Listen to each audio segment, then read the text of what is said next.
السلام علیکم ورحمۃ اللہ وبرکاتہ۔ ناظرین، جیسا کہ آپ کے علم میں ہے کہ روزانہ ایک سپارے کا خلاصہ بیان کیا جاتا ہے، تو آج 11ویں سپارے کا خلاصہ بیان کیا جائے گا۔ تو اسی کے اندر وہی بات چل رہی ہے غزوہ تبوک والی، کہ جو منافقین ہیں جو غزوہ تبوک میں نہیں جا سکے، تو اے نبی صلی اللہ علیہ وسلم کہ آپ کے پاس آئیں گے اور آنے کے بعد مختلف قسم کے عذر بیان کریں گے کہ ہمارے پیچھے گھروں کا مسئلہ تھا، ہمیں یہ مسائل ہو گئے تھے، اور آپ صلی اللہ علیہ وسلم ان کو اپنی طبیعت کی نرمی کی وجہ سے معاف کرتے رہیں گے۔ اس کے مقابلے میں وہ مسلمان بھی ہیں کہ جو نہیں گئے، لیکن ان کو اتنا احساس ہوا کہ انہوں نے آپ صلی اللہ علیہ وسلم کے واپسی مدینہ منورہ آنے سے پہلے اپنے آپ کو بطور سزا مسجد نبوی شریف کے اندر قید کر کے رکھ لیا، اور آپ صلی اللہ علیہ وسلم نے جب آ کے پوچھا کہ کیا معاملہ ہے، تو فرمایا کہ یا رسول اللہ، ان کو اپنی غلطی کا احساس ہو گیا ہے، لہذا ان کو معاف کر دیں۔ تو آپ صلی اللہ علیہ وسلم نے ارشاد فرمایا، بھئی اللہ ان کے بارے میں کوئی حکم نازل کرے گا تو ہم بھی معاف کر دیں گے۔ تو بہرحال اللہ رب العزت نے ان کی معافی کو قبول کیا۔ اس کے بعد اللہ تعالیٰ صدقے کے فوائد بیان کر رہا ہے کہ صدقہ دینا بہت ضروری ہے، اور اس صدقے سے کیا ہوتا ہے کہ انسان کے اندر کی جو اخلاقیات ہے وہ بہت اچھی ہو جاتی ہیں، کیونکہ ایک انسان کے اندر جو تکبر ہوتا ہے وہ صدقہ دینے سے دور ہوتا ہے۔ پھر اسی طرح صدقہ انسان کو گناہوں سے بچاتا ہے، اور اسی طریقے سے صدقہ جو ہے وہ برکت کا باعث بنتا ہے مال کے اندر۔ پھر اس کے اندر منافقین کی مزید بات ہو رہی ہے کہ ابو عامر نام کا ایک شخص جو کہ مدینہ میں رہتا تھا اور نصرانی تھا اور راہب تھا، اور لوگ اس سے رابطے میں رہتے تھے، لوگ اس سے اپنے مسائل حل کرواتے تھے،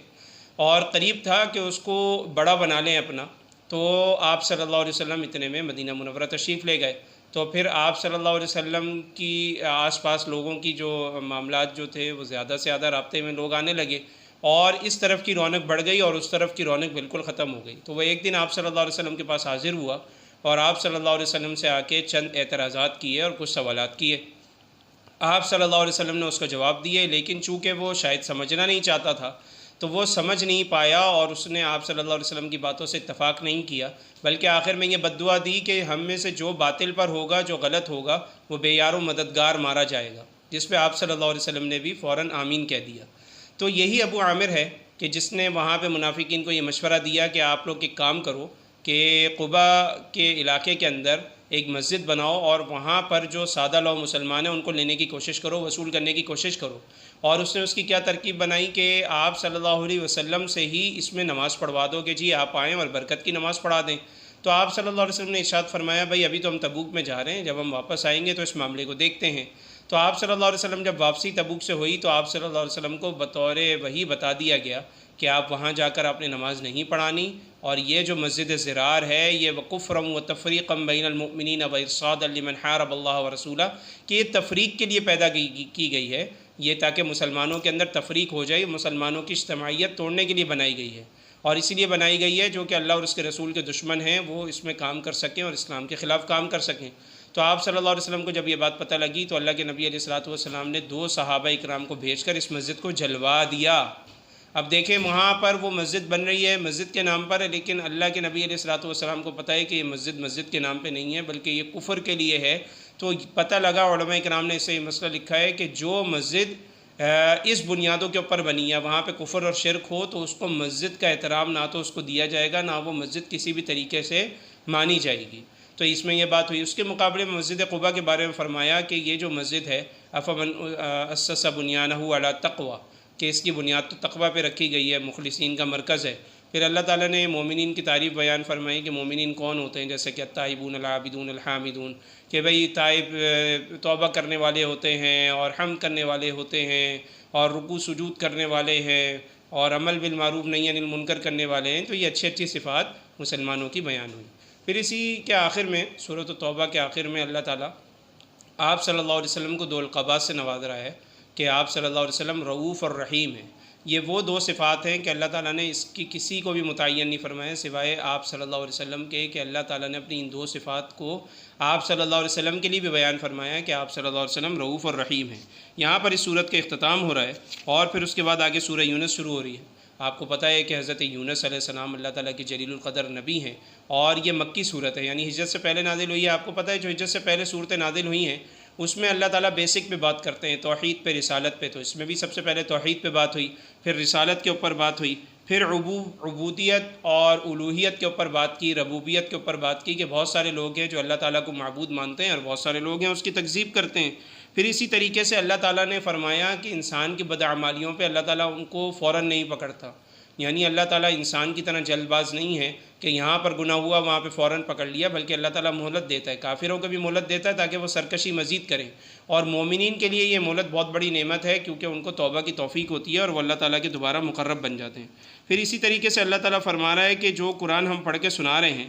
اور اس کی جو یعنی کافر یہ خواہش کر رہے ہیں کہ آپ اس میں کچھ ہماری بھی باتیں ایڈ کریں، یعنی ہماری جو خواہشات ہیں اس کے مطابق بھی آج کچھ کلام کریں، تو اللہ تعالیٰ کہہ رہا ہے کہ آپ نے ان کی اس خواہش کو بالکل بھی نہیں ماننا اور آپ نے ان کی باتوں میں بالکل نہیں آنا۔ پھر اسی طریقے سے آپ صلی اللہ علیہ وسلم سے متعلق یہ بات بھی ظاہر ہے آپ کو پتہ ہے مشہور تھی کہ آپ صلی اللہ علیہ وسلم نے کبھی بھی جھوٹ نہیں بولا، یہاں تک کہ حضرت ابو سفیان جو کہ پہلے کفر کی حالت میں، ان سے روم کے بادشاہ ہرقل نے پوچھا بھی کہ بھائی ان کی کیا کیا صفات ہیں، کیا کبھی انہوں نے جھوٹ بولا؟ تو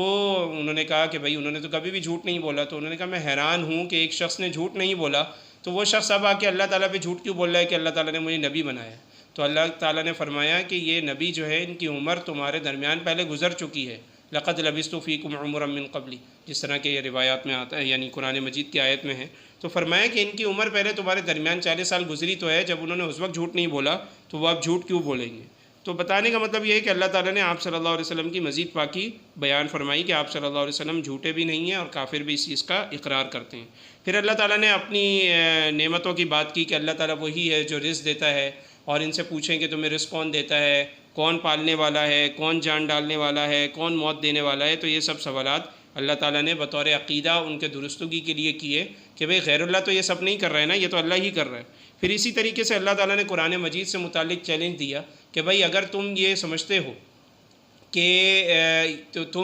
تمہیں یہ قرآن مجید سمجھ میں نہیں آتا، تو تمہیں یہ چیلنج ہے اللہ تعالیٰ کی طرف سے کہ اگر تم چاہو تو تم اسی کی مثل ایک صورت بنا کے لے آؤ یا کچھ آیتیں بنا کے لے آؤ، تو ہم دیکھ لیں گے کہ بھئی تم کتنے پانی میں ہو، تمہارے اندر کتنا دم خم ہے۔ تو اللہ تعالیٰ نے یہ بات بھی یہاں پہ ارشاد فرمائی۔ پھر اسی طریقے سے اللہ تعالیٰ اس کے اندر اور بھی مزید چیزیں بیان فرما رہے ہیں، جیسے توحید کی بات ہو رہی ہے، بعض بعد الموت کی بات ہو رہی ہے کہ موت کے بعد انسان کو دوبارہ زندہ ہو رہا ہے، یعنی جو بیسک عقائد ہیں، کیونکہ مکی صورت ہے تو اس میں بیسک باتیں ہو رہی ہیں۔ پھر اللہ تعالیٰ اس کے اندر سب سے پہلے حضرت نوح علیہ السلام کا تذکرہ کر رہا ہے، ان کی تبلیغ کی بات کر رہا ہے۔ پھر اسی طریقے سے حضرت ہارون علیہ السلام، حضرت موسیٰ علیہ السلام کی بات ہو رہی ہے کہ انہوں نے بھی کس طریقے سے فرعون کو جا کے دعوت دی اور سارے معاملات۔ اور پھر اس کے بعد حضرت یونس علیہ السلام کا ذکر ہو رہا ہے کہ حضرت یونس علیہ السلام نے اپنی قوم کو سمجھایا، جب وہ نہیں مانی تو وہ اپنی بستی جو نینوا تھی وہ وہاں سے نکل گئے اور سمندری سفر شروع کیا، اور وہاں پر طوفان آ گیا۔ تو کشتی والوں نے کہا کہ بھائی یہاں پہ کوئی بندہ ایسا ہے جس کی وجہ سے یہ طوفان آ رہے ہیں اور وہ شاید وہ اپنے آقا سے بھاگا ہوا ہے، تو قرآن اندازی کرتے ہیں